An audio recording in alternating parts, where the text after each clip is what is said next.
Há alguns anos, a questão da espiritualidade era tratada de forma religiosa e tudo que se referia à meditação, oração ou introspecção era rotulado ou classificado dentro de algum segmento religioso ou de crenças espirituais.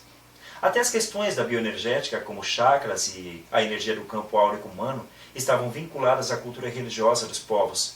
Tanto que a aura humana, hoje já comprovada pela ciência através de equipamentos ultramodernos, antigamente estava vinculada à sabedoria milenar de algumas culturas. No ar, Consciência Cósmica Universal, o seu canal do conhecimento.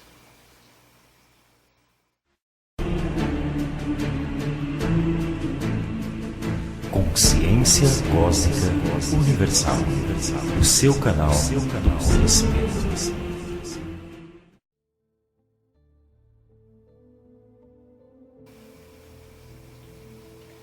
Muitos nomes já foram dados ao longo dos séculos para a energia do corpo humano. Os russos, por exemplo, chamavam de bioenergias.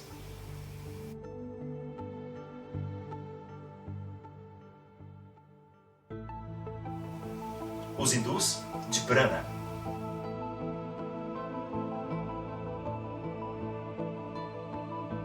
Os chineses, de chi.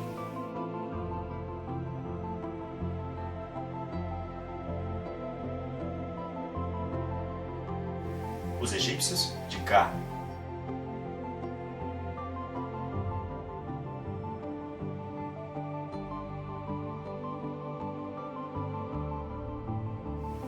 Os japoneses, de Ki.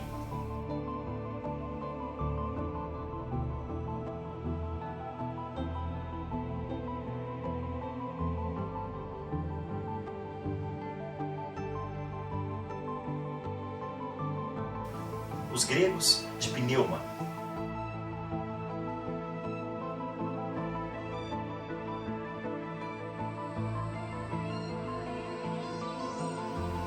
Os judeus, de nefesh.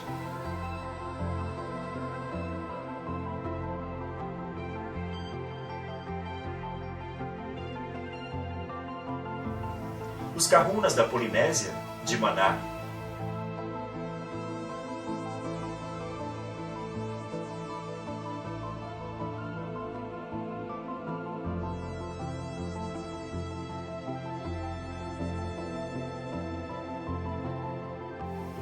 Os alquimistas, de fluido da vida.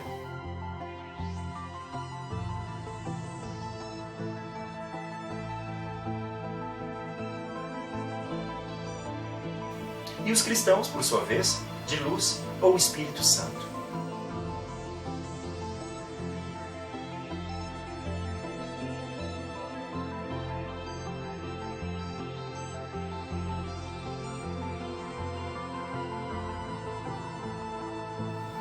Na Idade Média, as pinturas renascentistas traziam imagens de santos com uma auréola dourada na cabeça. Só que naquela época, tanto os pintores quanto os sábios religiosos traduziam a luz espiritual somente em obras santas e figuras sacras. Hoje, sabemos através de comprovações científicas que todos nós possuímos essa energia internamente, como uma resultante do nosso metabolismo celular.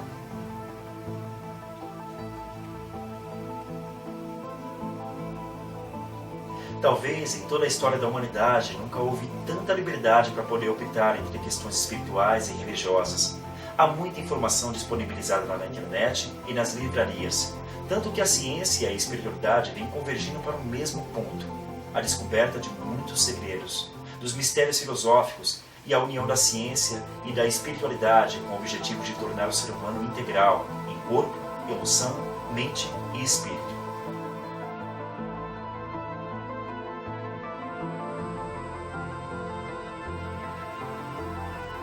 O surgimento da terapia holística e da medicina integrativa vem para realizar um ser humano completo e feliz em todos os seus sentidos, equilibrando-se consigo mesmo, com o ambiente e com a comunidade onde está inserido.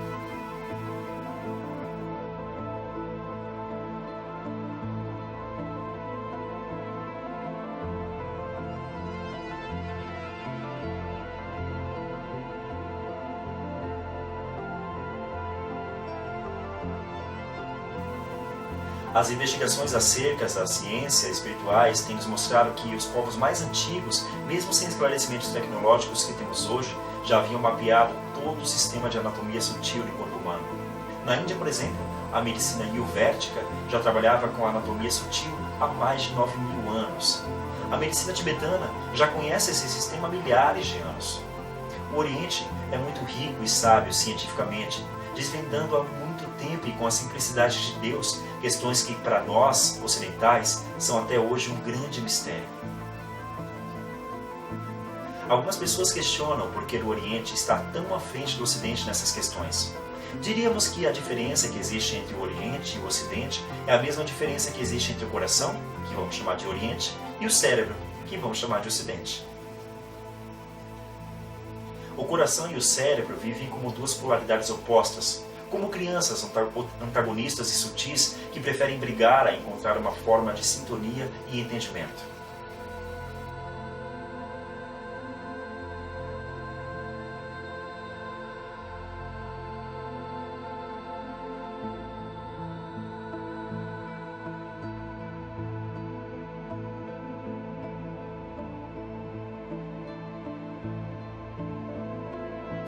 O coração é sábio, amoroso, expansivo, intuitivo, conectado com a fonte divina e é o nosso elo de ligação com a energia criadora do universo, o amor. Em contrapartida, acumula mágoas, tristezas e frustrações, principalmente por perder os limites entre o amor divino e as situações possessivas que nos conduzem ao sofrimento.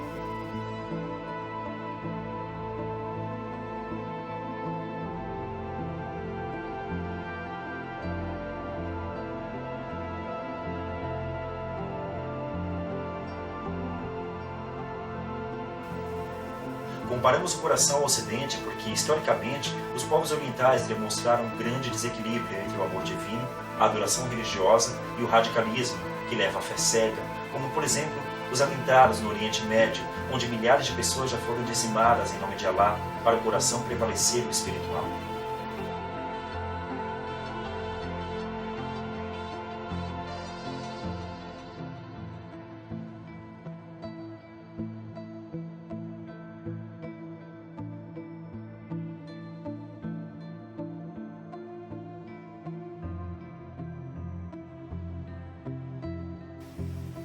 Agora, se existe um grande comandante em nosso corpo, esse é o cérebro. Por ser lógico e racional, o cérebro se torna a maior conquista do ser humano.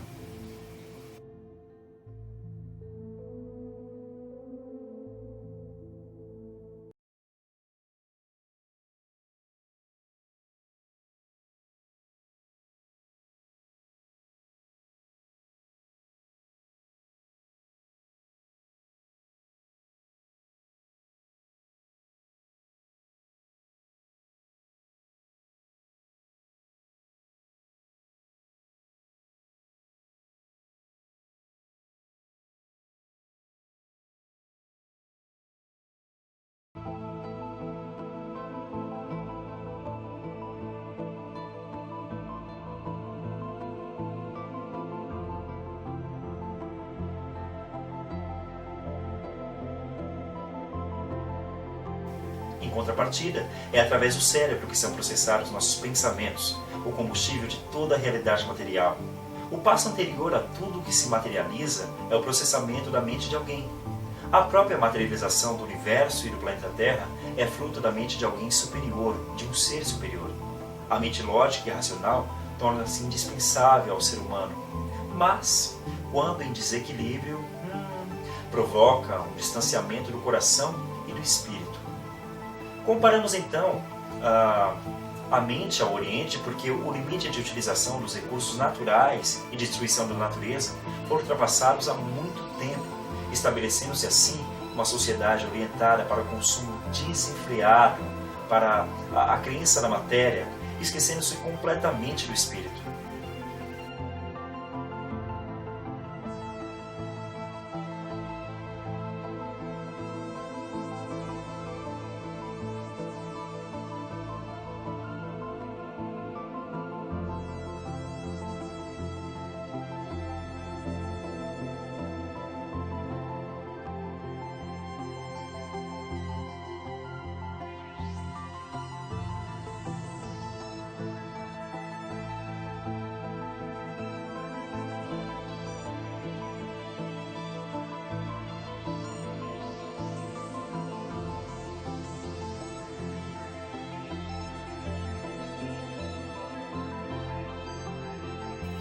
Para a mente, prevalece o material, tudo aquilo que é físico, e é justamente aí que o desentendimento se estabelece, a falta de equilíbrio entre mente e coração, como uma convivência turbulenta entre dois vizinhos hostis que não querem se entender e vivem brigando.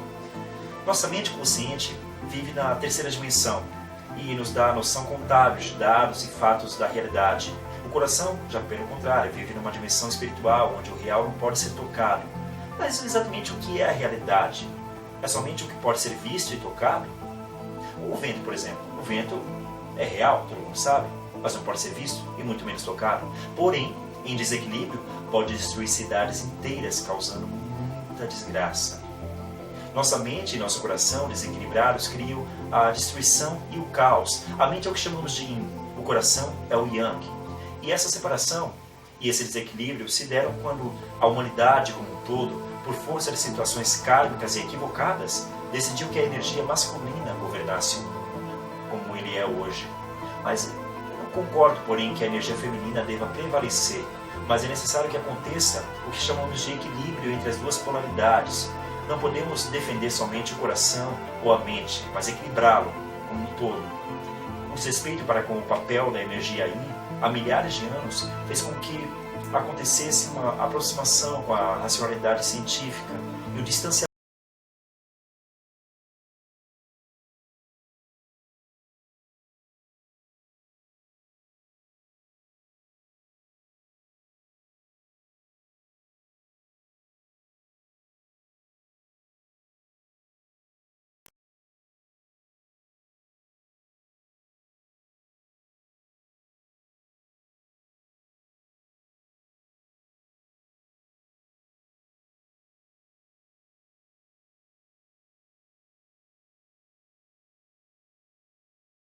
A discriminação feminina presente em algumas culturas perdura até os dias de hoje.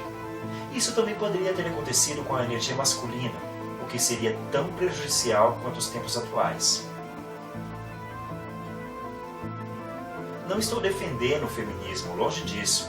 O que defendo aqui é o equilíbrio entre as duas forças, como se as duas polaridades estivessem de mãos dadas, lado a lado. Mas precisamos relatar o que de fato aconteceu nos últimos séculos para que possamos, enfim, compreender o momento atual que vivemos. A energia feminina foi suprimida a tal ponto que necessitamos de uma intervenção divina, do alto, do céu. Nessa época em que a bomba atômica foi descoberta, por exemplo, chegamos ao nosso limite da ignorância espiritual. Os grandes mestres, repletos então de compaixão, de amor, interferem no plano kármico do nosso planeta para restabelecer o equilíbrio das forças, trazendo de volta a energia feminina, que até hoje já se encontra presente, inclusive nos seres masculinos, trazendo-lhes mais sensibilidade, mais sentimentos compassivos, que são a base dessa nova era espiritual que vem se abrindo nos últimos anos, cada vez mais, como de fato estamos percebendo, nos seres mais duros. E nesse novo plano divino para com a Terra está previsto a encarnação de massa de espíritos ocidentais no Oriente e vice-versa, para que uns possam aprender com os outros, e assim por diante. Hoje é muito normal que alguém do Oriente se sinta afinizado pelos assuntos do Ocidente. E com a abertura dos portais de luz, principalmente a partir do ano de 1992 em diante, as medicinas orientais, tão sábias, preventivas e equilibradas, que são chamadas erroneamente de alternativas, têm ocupado cada vez mais espaço nas mentes e nos corações das pessoas. O Ocidente ainda está engatinhando nesses conceitos, nesses assuntos, pois aqui, por exemplo, os tratamentos são feitos com base na cura da doença, e não no equilíbrio, na felicidade do doente, prevalecendo uma atenção extrema ao físico, que é apenas o último estágio da doença que vem pelos corpos medianos, como se fosse a várzea de um rio que vai acumulando poluição e dejetos ao longo do seu percurso. Na antiguidade, a medicina, a política, a ciência sempre estiveram interligados. Porém, quando o ser humano se distanciou de Deus, da sua essência natural, que é o espiritual, e permitiu que o ego negativo prevalecesse, houve uma época de trevas e de separação. As cruzadas foram uma das maiores eras de distanciamento da espiritualidade. Uma visão totalmente distorcida impeliu muitos homens, cegos de poder e sedentos de ira, a matarem seus irmãos, seus semelhantes, em nome de Deus. E tudo isso porque discordavam, tinham uma discordância religiosa, por acreditar que uma religião era certa e a outra a errada. Então, houve a maior tragédia de todas. O corpo foi separado do espírito, o conhecimento da sabedoria, a ciência da espiritualidade, a justiça da cooperação, a firmeza separou-se da solidariedade, o amor distanciou-se do página, que é a sabedoria para amar. E quem exerce o página jamais confunde o amor com apegos e compaixões obsessivas. O página é o amor compassivo, que compreende, que respeita a liberdade individual, e essa separação tornou o ser humano individual e distante de Deus como um todo, trazendo muitos problemas para a vida do ser encarnado. E com isso nasceram ainda mais religiões e grupos divergentes criados pelo ego humano para separar, para criar desunião entre os povos, para trazer a guerra, a morte e o desrespeito.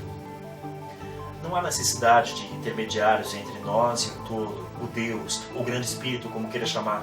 Não precisamos de crenças religiosas quando existe um coração pulsante no seu peito. Aqui no chakra cardíaco, em sânscrito, ele é chamado de Anahata, que significa câmara secreta do coração. E nosso coração é a maior ponte de conexão com Deus, que é a única chave de acesso da qual necessitamos. Não precisamos de nenhuma outra. Isso é o universalismo.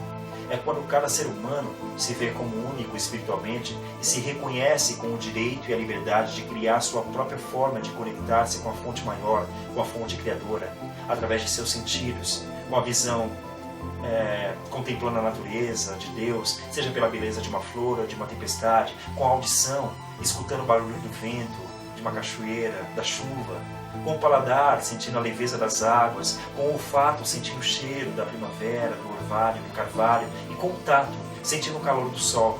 E é através da intuição, desenvolvendo também o sexto sentido e a plenitude do amor e da compaixão. Ser universalista, dimensionais, é libertar-se dos grilhões que nos aprisionam e que nos aprisionam há muito tempo, que são criados por nossas próprias consciências, congestionadas de tantos dogmas e regras impostas por sistemas de crenças que até hoje não explicam nem sequer as coisas mais simples, porque estão completamente embriagadas, paradas, encontram-se paradas, ultrapassados, empoeirados. É necessário mudar, chegou o momento. Os novos tempos exigem mudanças radicais de comportamento, exigem evolução consciencial. Ser universalista é sentir-se bem, sem culpas religiosas ou pecados originais. Me responda uma coisa: como alguém pode ser feliz sabendo que já nasceu pecador, num estado culposo e irreversível, que só o fato de existir o faz se sentir culpado? Talvez você não se sinta assim porque você está já desperto ou despertando, mas a realidade da maioria dos templos religiosos se caracteriza pelas massas de fiéis que carregam uma culpa hereditária e inconsciente. E isso os leva a crer que os leva a crer em palavras como castigo, punição, até que se desencadeia o mal do século, a depressão, o medo, a falta de esperança. Já o ser universal se sente em união com cada estrela, com cada parte do cosmos, com cada inseto e ser humano, neste ou em outros planos. É universal pela certeza de ser imortal. É um estado de espírito. E por isso, esse ser humano universalista ama Jesus, Krishna, Buda, Alá e todas as criaturas do universo. Consegue enxergar a sabedoria de Deus, do Todo-Poderoso, manifesto em cada um deles. Vê o Horus. Sabe que não foram os grandes mestres que criaram as regras religiosas, como se a vida fosse um jogo de comportamentos arquetípicos. Cada ser é único e deve desenvolver seus próprios métodos para ser feliz. Os dogmas são falhos e não dão explicações convincentes porque são criados por nós, seres humanos também falhos, e guiados muitas vezes, na grande maioria das vezes, pela ignorância. Todos os grandes mestres que aqui na Terra estiveram traziam uma proposta de amor, sem separação ou religião. Mas, infelizmente, algumas pessoas que tinham as principais informações acerca dos grandes mestres distorceram as escrituras, excluíram textos, deixando prevalecer seus interesses pessoais.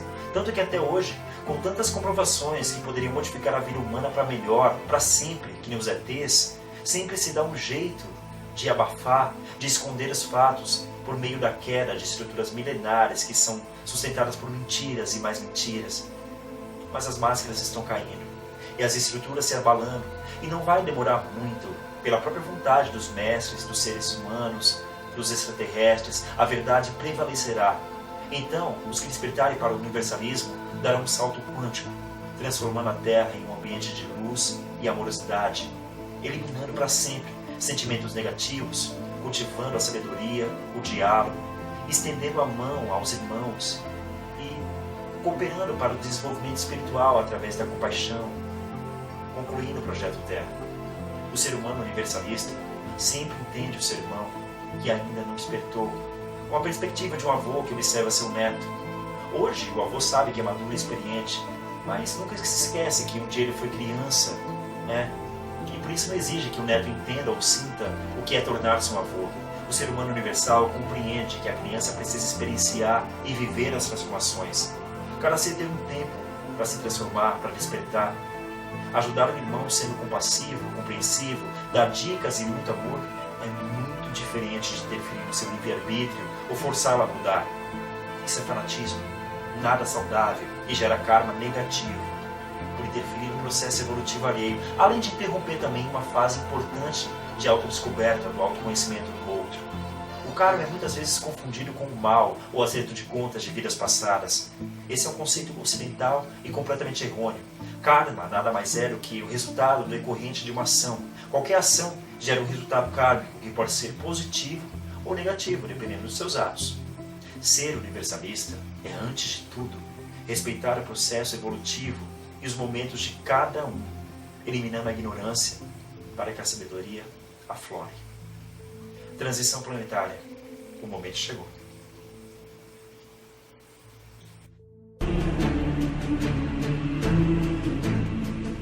Consciência Cósmica Universal. O seu canal de conhecimento.